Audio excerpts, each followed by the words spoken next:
భగవంతుడి మీద తప్ప అన్యం మీద స్తోత్రం చెయ్యని శంకరాచార్యుల వారు తండ్రి మీద కూడా చెప్పల. అమ్మ మీద మాత్రం 5 శ్లోకాలు చెప్పారు. 5 శ్లోకాల్లో ఒక శ్లోకంలో అంటారు, ఆస్తాం తావదీయం ప్రసూతి సమయే దుర్వార శూలవ్యధ నైరుచ్యం తనుశోషణం మలమయీ శయ్యాచ సంవత్సరి ఏకస్యాపి నగర్భభారణ భరక్లేశస్య యస్య క్షమః దాతుం నిష్కృతి ఉన్నతోపి తనయత్తస్యై జనన్యై నమః అంటారు.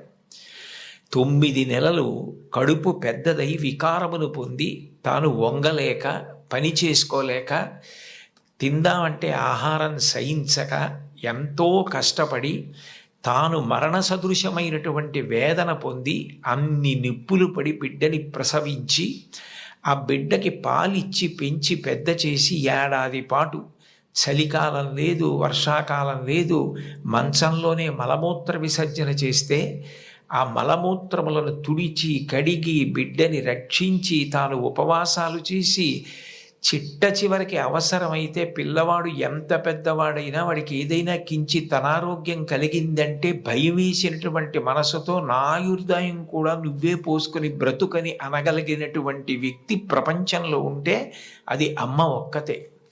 అందుకే అమ్మ లాంటి ప్రాణి లోకంలో లేదు.